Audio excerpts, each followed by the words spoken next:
guys. We're here checking in on our Clinch Nutrition Challenge. Katie Reinhardt here with Tom Brooks. So we're checking in to see how week 4 went for him this past week. How did it go?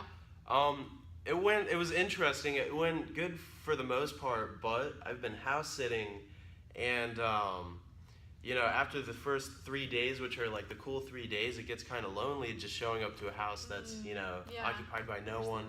So I got into a lot of like depression eating, and it was kind of interesting to see. It was a tough week to stay on course. That's understandable. And so the goal for this week, just to recap, the week 4 goals were to limit takeout to 3 times a week. So how did that go specifically? I think I ate out like 5 times over the week. Okay, so a little more than the 3. And then you were going to try 2 new recipes. And that was more challenging because you were outside of your normal location, your home, right?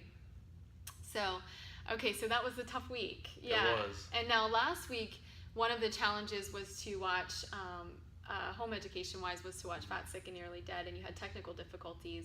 But were you able to watch it this week? Yeah, it was. And it was actually, it was a really cool little film, documentary movie, whatever you'd call it. Yeah.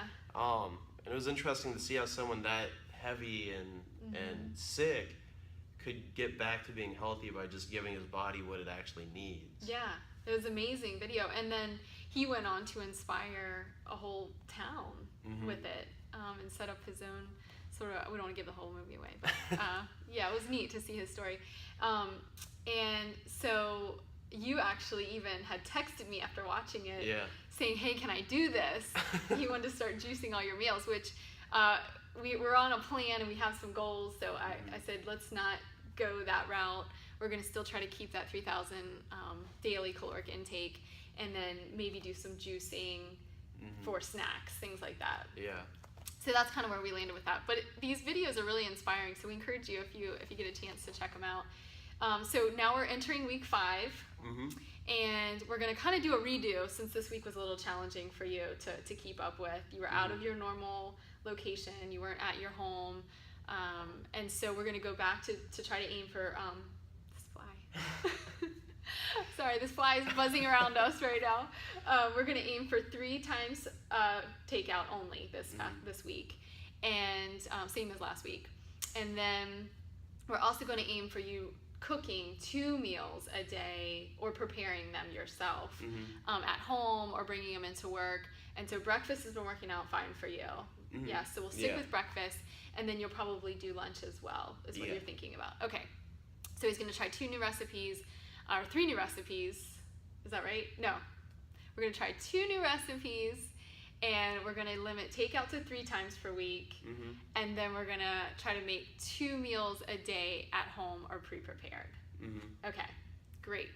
Meanwhile, as y'all know, we're folding in the same goals that he had from the previous weeks.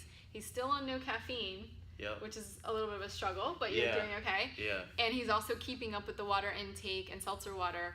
And you had mentioned that the soda elimination has actually been one of the more difficult parts of this. Yes.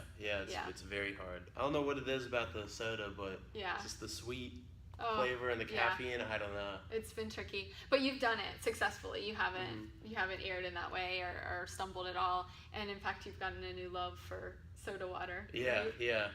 You want to tell your story about the drive-thrus? Yeah. So I've become not addicted, but I really like Burger King's soda water. And I went through the drive-thru, and the lady was like, what's soda water? I don't think we even have that. And I was like, I had to explain to her which button it was on her machine. She didn't even know how to get it. Yeah. I guess nobody asked for soda water at Burger King. So when I pulled up to the window, there were like 3 people that were like, trying to slyly look at who the guy is that orders just soda water from Burger King. You're starting a new fad there. That's awesome. So he's doing really well. Again, congratulate Tom if you see him at the gym, if you see him out. We did a weigh-in today, and the weigh-in was, I think it was like 150, around 195, sorry. Yeah. Around 195. And so last week it had been 197. So he dropped 2 pounds down, back kind of on track. And we're still thinking about adjusting his goal right now to maybe not shooting so low for 175, but maybe changing that to 185, because he's feeling lean and he's kind of getting the look that you want. And we were talking a little bit about how every person's body has sort of an ideal weight, and I think your body will try to strive to keep you at an ideal weight, and so we're trying to establish what that is for him, and also paying attention to how his eating and his working out affects his energy, because you just want to have energy to do the things you want to do. So that's where we are. So thanks for watching. We're really excited about his progress. Again, just encourage him if you see him, and just keep checking in for next week.